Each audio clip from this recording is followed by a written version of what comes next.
Şimdi tabii pazar günkü gelişme aslında bir çok atılan adımın son halkasını oluşturuyor. Sayın Tuncer Bakan dedi ki artık birinci aşama tamamlandı. Ama soru şu, peki ikinci aşamanın sizce parametreleri ne olacak? Evet, ben de iyi akşamlar diliyorum. Stüdyodaki konuklara da, bizi izleyenlere de saygı ve sevgilerimi sunmak istiyorum öncelikle. Ee, Yani doğrusu yani son yapılan Kürt Özgürlük Hareketi'nin yapmış olduğu açıklama, Türkiye sınırları dışına militanların çıkarılması ve bu konudaki beyanlar oldukça yine tarihi bir dönemeç olarak nitelendirilmeli. Yani biz öyle görüyoruz. Neticede dünyada eşi benzeri olmayan bir çatışma çözümü yaşanıyor, bir süreç yaşanıyor. Biz buna barış ve demokratik toplum süreci diyoruz ilk dönemden itibaren. Ve bu son açıklamayla aslında şunu herkes görmüş oldu.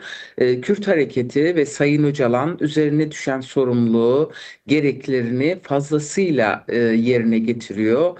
Ve bu konuda üstelik hiçbir şart ileri sürmeden ilk 27 Şubat çağrısında da ifade edildiği üzere bu adımları atmaya devam etti. Çünkü 11 Temmuz'da da bizler de oradaydık. Süleymaniye'de yine çok güçlü bir irade ile bir etkinlik düzenlendi ve orada aslında silahlara veda edildiğini, silahların yakılmasıyla bir motto olarak, metafor olarak çok güçlü bir mesaj verilmişti. Ama ondan sonra kamuoyunda da sıkça tartışıldığı üzere iletişimler, temaslar, mekanizmalar işlemeye devam etti. Ve 3 aydır biz komisyonda çalışıyoruz. 5 Ağustos'ta ilk toplantıyı yapmıştık. İşte yarın 16. toplantıyı yapacağız. Fakat hala hukuki zeminin oluşması açısından bir somut gelişme yaşanmadı. Bütün çalışmalarımıza, ısrarlarımıza, taleplere rağmen, kamuoyunun bu konuda yoğun önerilerine ve tartışmalarına rağmen artık aşama hukuki ve siyasi zeminin oluşturulmasıdır. Bu konuda herkesin görebileceği, herkesin yaşamına dokunabilecek, herkesin evinden izleyebileceği aynı zamanda gelişmelerin yaşanması gerekiyordu. Gerekiyor yani bu aşamadan sonra. Evet. Hepimizin bildiği üzere hiçbir çatışma çözümü, hiçbir barış tek taraflı yürüyemez. Tek taraflı bir irade beyanıyla ya da adımlarla devam edemez. Bu karşılıklılık gerektirir. Zira PKK bir sonuç ve bunu bugünlerde daha sık söylemeye başladık. Çünkü bazı odaklar sanki silahın bir sebep olduğunu ve bu ortadan kalkarsa bütün meselelerin biteceğini, buharlaşacağını, Kürt meselesi gibi bir meselenin zaten olmadığını söyleyenler bu dönem yeni bir propagandaya başlamış durumda. Yani sorunuza kısa yanıt vermem gerekirse artık hukuki zemini yapma zamanı, oluşturma zamanı ve bu konuda tabii ki en büyük sorumluluk ve görev de meclis komisyonuna düşüyor. Bir soru belki izleyeceğimiz de merak ediyordur. Yarın 16. kez toplanacak komisyon dediniz.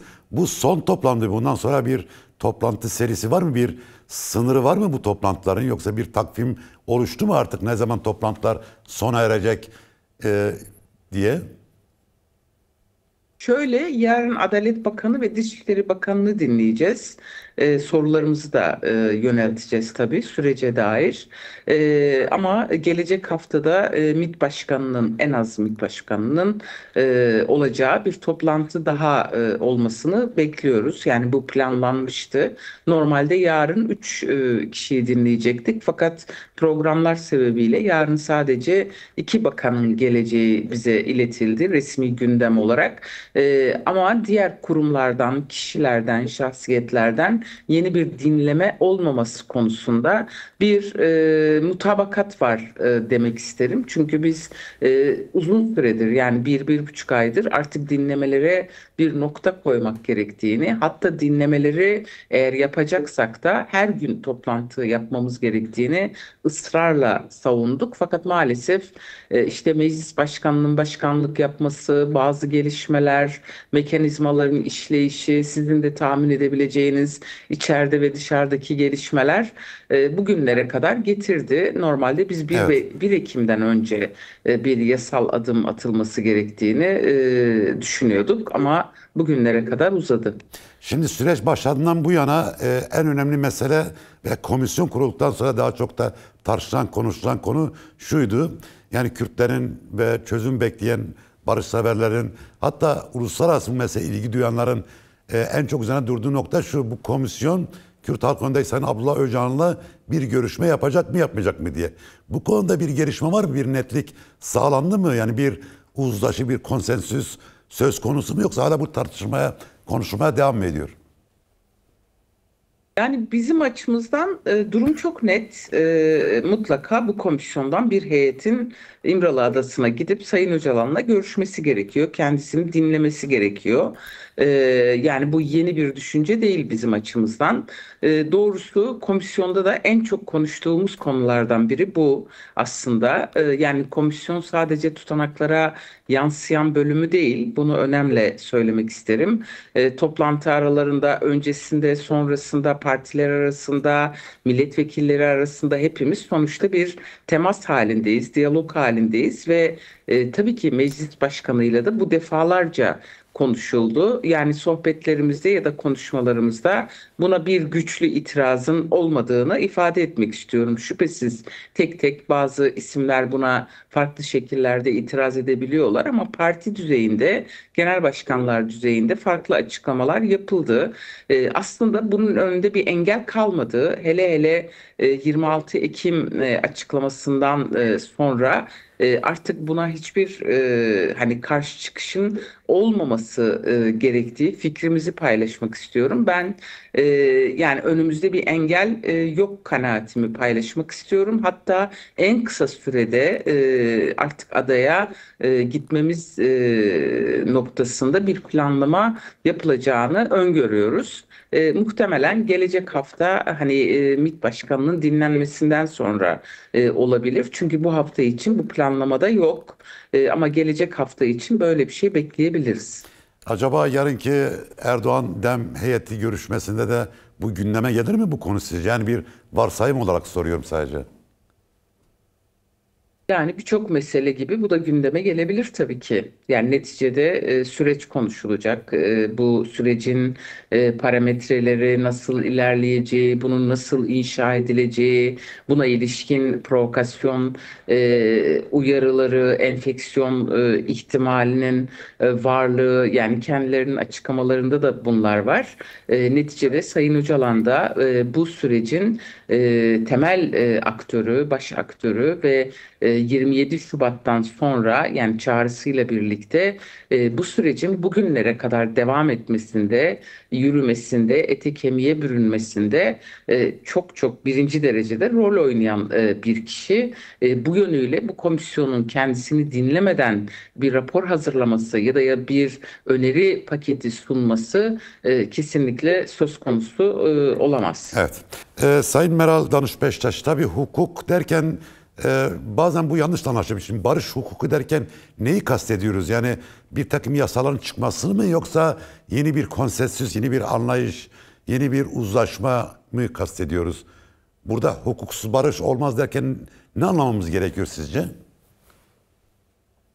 Hukuksuz barış olmaz derken yani ilk başta kastedilen tabii ki bu konuda bir siyasi iradenin ortaya çıkması ve bunun Türkiye Büyük Millet Meclisi'nde bir yasaya dönüşmesini kastediyoruz. Çünkü yani hukuk demek bir güvence anlamına gelir ve neticede yani hukukun doğuşu da böyledir. Yani bugün sadece söz verilerek ya da hani vaatte bulunularak temennilerle böyle süreçler yürütülemez. Yani ortada bir durum var. Nedir? Çok çıplak ifade etmek gerekirse silahı bırakmaya karar veren siyasete dönmek isteyen bir hareket, bir silahlı gücün ne yapacağını konuşuyoruz. Mesela bunu tartışırsak hukuk açısından şu andaki Türkiye'deki hukuk sistemine göre, Türk Ceza Kanunu'na ve ilgili mevzuat hükümlerine göre kendileri Türkiye'ye geldikleri takdirde hemen gözaltına alınıp tutuklanacaklar ve onlarca yıl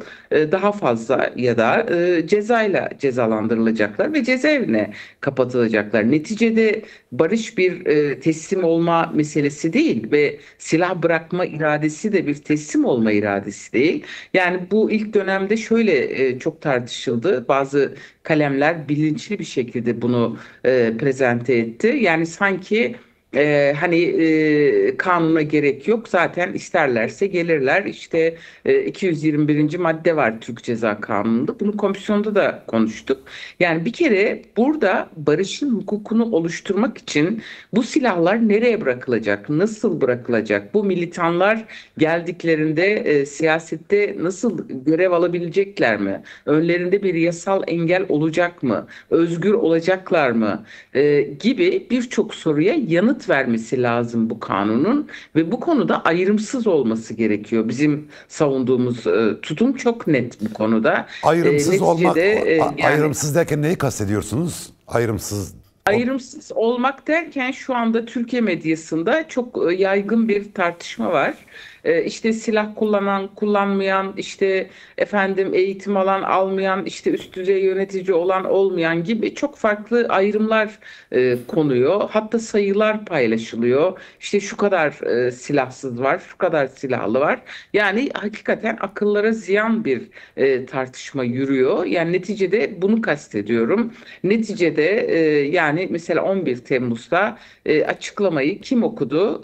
Bese Uzat okudu. Bese Uzat tamam yönetici pozisyonda. Şimdi biz şunu mu diyeceğiz? Yani bir kanun çıkarıyoruz ama örneğin Bese Uzat ya da işte Sabri Ok faydalanmasın. Bir kere bu ayrımcılığın kendisi bu sürece zarar verecek bir hale dönüşecek ve bunu kastediyoruz ve barışın hukuku sadece militanların geri dönüşüne dair de değildir. Yani bu sürecin yürütücüsü olan Sayın Öcalan'a ilişkin umut hakkını konuşuyoruz. Mesela bu da hukuk oluşturma kapsamında değerlendirilmeli ve ilk bölümde de ifade ettiğim gibi yani neticede Türkiye'de iktidarlar değişti, partiler değişti, darbeler oldu, birçok değişim ve dönüşüm yaşandı ama Kürt halkına yönelik yaklaşım değişmedi esas itibariyle.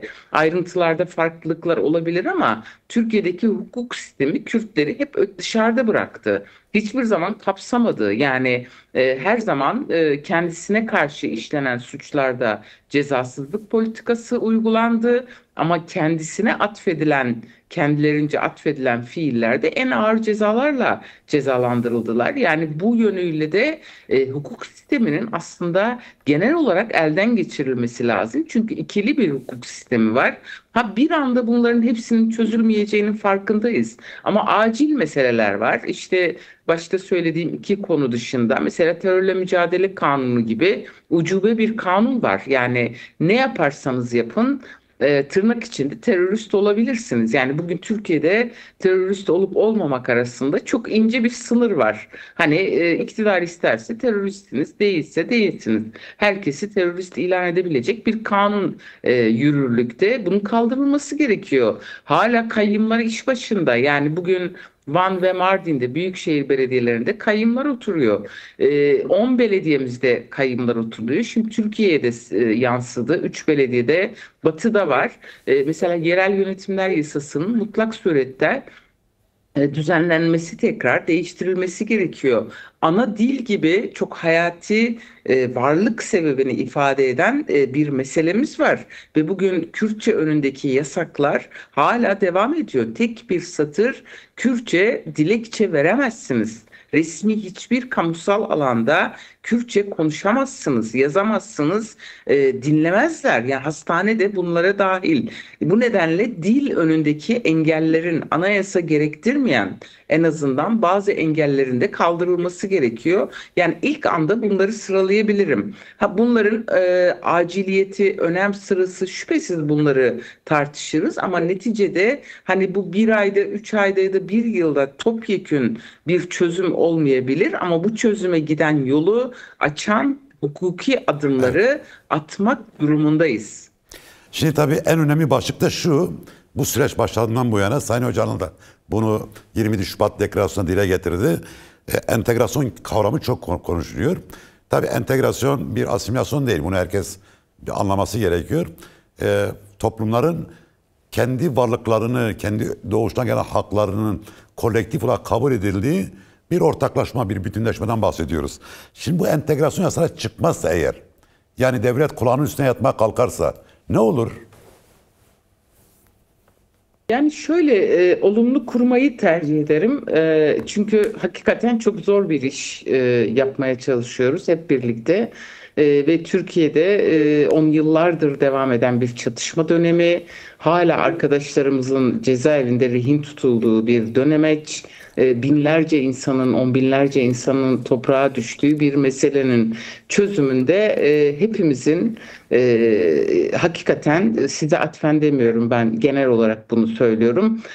Yapıcı bir dil ve oldurmak gibi bir görevimiz var. En azından ben böyle yaklaşıyorum. Bu demokratik entegrasyon yasalarını bir şekilde çıkaracağız. Bunun çıkması için gece, gündüz, yaz, kış hiçbir şey demeden, hiçbir zorluk dinlemeden bunun için çaba göstereceğiz, mücadele edeceğiz. Yani biz sadece müzakere eden değil, aynı zamanda mücadele eden bir zeminin temsilcileri olarak ya da kendi çapımızda bir şey, iş yapmaya çalışıyoruz ve bu konuda demin Akın Bey bir şey söyledi, çok haklı. Toplumsallaşma boyutunda ne yapıyoruz? Aslında biz çok iş yapmaya çalışıyoruz ve hakikaten neredeyse gece gündüz dışarıdayız. Hani farklı illerde, farklı ilçelerde, köylerde. Ama mesela en önemli eksik noktalardan bir tanesi iktidar güçleri. Mesela MHP yapıyor, kendileri de 2 kampanyadır yapıyor. Diğerleri bu süreci anlatma konusunda bizim kadar bir çaba içinde değil. Mesela bu çok önemli. Demokratik entegrasyon yasalarından ayırmak için söylemiyorum. Bu entegrasyon yasaları, bu hukuki zeminin oluşması için aynı zamanda toplum rızası da çok önemli bir yerde duruyor ve 10 yıllardır Kürtlere karşı kullanılan dil, ayrıştırıcı, düşmanlaştırıcı bir dil o kadar yaygın ki gittiğimiz her yerde bu karşımıza çıkıyor ve hala bugün bile bir iki parti bile olsa, küçük odaklarda olsalar maalesef etki güçlerini görüyoruz. Yani aslında çok büyük bir etki alanları yok ama rahatsız edici boyutlarda karşı çıkışlara da tanıklık ediyoruz. Bu konuda ben Sayın Öcalan'ın muazzam bir çaba içinde olduğunu söyleyebilirim. Aslında bunu Türkiye kamuoyuna da çok iyi anlatmamız lazım. Demin arkadaşlar ifade ettiler. Yani çatışma çözümlerini hani bir Kürt olarak doğduk, bir Kürt aktivisti olarak yaşadık. Bugün siyasetin içindeyiz. Sizler de öylesiniz. Bunları zaten öğrenmek zorunda kaldık. Dünyanın neresinde nasıl olmuş ve eşi benzeri olmayan bir yöntem şu anda izleniyor ve bu konuda çok önemli bir şans var. Hani Öcalan ismi bu konuda 90'lı yıllardan bu yana savunduğu düşünceler bir şekilde yaşama geçecek. Yani ben buna inanıyorum ve bu dönem mesela geçen dönemde ben partinin merkezinde görevliydim. 2013-15 yılları arasında. Mesela o dönem yaşananlardan herkes bir şeyler alıyor ve hani bunu farklı bir yöntem izleniyor. Bununla ilgili de doğru, yani hani belki en çok çabayı gösteren biziz diyoruz mesela kendi çapımızda. Ama onlar da örneğin benim çok eleştirdiğim bir şey, halkı ikna etmek için hiçbir şey söylemeden ama halk karşı çıkıyor ama toplum karşı çıkıyor gibi bir gerekçeleri var mesela. Her sohbetimizde neredeyse bu karşımıza çıkıyor. Oysa ki biz hani halk dilinde vardır ya, kaşıkla topluyoruz, kepçeyle dağıtıyorlar diye. Yani mesela en basiti, bu adaya gidemediğimiz için muazzam bir kırılma yaşanıyor. Çünkü biz defalarca açıklama yaptık. Gideceğiz, gidiyoruz. Hani bu konuda bir engel yok, olmamalı diye. Diğer örnek mesela hani hasta mahpuslar içeride ve aileler bu konuda büyük bir beklenti ve umut içinde. Hani güveni sağlayacak mekanizmalardan biri de bu tabii ki. Yine sevgili eş başkanlarımız önceki dönem Figen Yüksekdağ ve Selahattin Demirtaş'a ilişkin tartışmaları biliyoruz. İşte bütün bunlar çözerek demokratik entegrasyon yasalarını daha rahat bir zeminde, daha az tartışılır bir zeminde çıkarmamız lazım. Tabii ki asimilasyonu hiçbir halk kabul etmez. Yani bugüne kadar Kürt dili üzerindeki bütün baskılara rağmen, para cezalarına, tutuklamalarına rağmen bugünlere kadar bu dil geldi. Bir sanat dili, bir edebiyat dili, bir tarih dili, bir siyaset dili olarak geldi ve bu büyük bir direnişle geldi. Bundan sonra da hiçbir güç bu dili kaybettiremez, bu kültürü kaybettiremez. İşte bunu yaşatmak aynı zamanda bu demokratik entegrasyonun en güçlü zeminlerinden bir tanesidir. Şu anda hani bazı algılar, yaratılan algılarda işte ya erimek, işte kaybolmak gibi tarif ediliyor. İşte birilerinin başka bir toplumun başka bir toplum içinde kaybolması, öyle bir şey yok. Yani bugün Kürt İstanbul'da da kaybolmuyor, Viyana'da da kaybolmuyor, Meksika'da da kaybolmuyor. Dilini koruyor, kimliğini koruyor, kültürünü koruyor. Bir Türk de aynı şekilde kaybolmuyor. Önemli olan bu toplulukları, bu halkları bir arada ve eşit şartlarda, eşit bir hukukla, eşitliğin hukukunu yaratarak demokratik entegrasyonu sağlamaktır. Ve bunu Evet. birçok yasayı elden geçirerek, yani şu anda Türkiye'de maalesef hani bir hukuki güvence var mı derseniz, bir hukukçu olarak yok derim. Yani mevcut yasalarda da yok. Yani şu anda anayasa bile uygulanmıyor. Ahim kararları uygulanmıyor. İşte bütün bunlar için sadece müzakere değil, aynı zamanda inşa ve toplumsallaştırma çalışmalarını da çok güçlü yürütmek durumundayız. Yani bu bir hani sadece bir ay, bir yıl, 3 yıl, 5 yılla ilgili değil. Hani bu biraz uzun soluklu bir iş ama acilen yapmamız gereken işler de var. Çünkü o güvensizliği onarmak zorundayız. O zaten çok zayıf olan güveni tesis etmek zorundayız ve bu konuda farklı şeyler bana sormadınız ama ben onu yanıtlamak isterim. Mesela biz başka anlamlar yüklüyoruz bu süreçlere. Birileri hala ısrarla terörsüz Türkiye diyor ve Evet. biz bunu komisyonun ismi için yaptığımız tartışmalarda bunu katiyen kabul etmediğimizi ısrarla söyledik ve şunu özellikle hani izleyenler için söylüyorum. Mesela komisyonda yaptığımız dinlemelerin %90'ı bunu terörsüz Türkiye diye tarif etmedi. Gelen profesörü de tarif etmedi. Gelen dernek temsilcisi de, gelen oda başkanı da, hepsi bunu bir Kürt meselesi, bir ayrımcılık meselesi, bir çatışma çözümü olarak niteledi. Onlar istedikleri ismi koysunlar. Neticede içeriğinde neyi konuştuğumuzu gayet iyi biliyoruz. Hele hele 26 Ekim'den sonra. Çünkü onların en büyük karşı tezi şu: İşte Türkiye sınırları içinde Türkiye'ye yöneltilen silahlar varken biz nasıl yasa konuşalım mesela? Bir argüman bu. Tamam, Türkiye içinde silah kalmayacak. Silahlı militan da kalmayacak. Hepsi sınır dışına çıkacak. Şimdi hangi gerekçeyi söyleyeceksiniz? Biz mesela yıllardır mecliste ne söylersek söyleyelim bize terörist siyasetiyle yanıt veriliyor. Bundan sonra ne diyecekler? Yani bir Demek kere ki bahane sözün kalmadı yani özgürlüğü artık. lazım. Bahane Ya, kalmadı. bahane kalmadı ve hani şu da çok önemli. Çok uzattım, kusura bakmayın, Rica ederim. farkındayım. Sonuçta PKK kendini feshederken, bir fesih kararı verirken, çalışmalarını sonlandırırken Kürt meselesi çözüldü demedi. Bizim amacımıza ulaştık demedi. Amaç orta yerde duruyor. Bu amaca giden yolda Araç değişti sadece. Evet. Yani silah değil, söz. Yani Sayın Öcalan'ın çağrısının temel rengi de bu zaten. Sözün özgürlüğü, siyasetin özgürlüğü ve tabii ki bir eşitlik hukuku, demokratik entegrasyon yasaları içinde de çok önemli bir yer tutacak. Çok teşekkürler. HDP eş sözcüsü Meral Danış Beştaş programa katıldınız. Görüşlerinizi paylaştınız. Size iyi akşamlar diliyorum.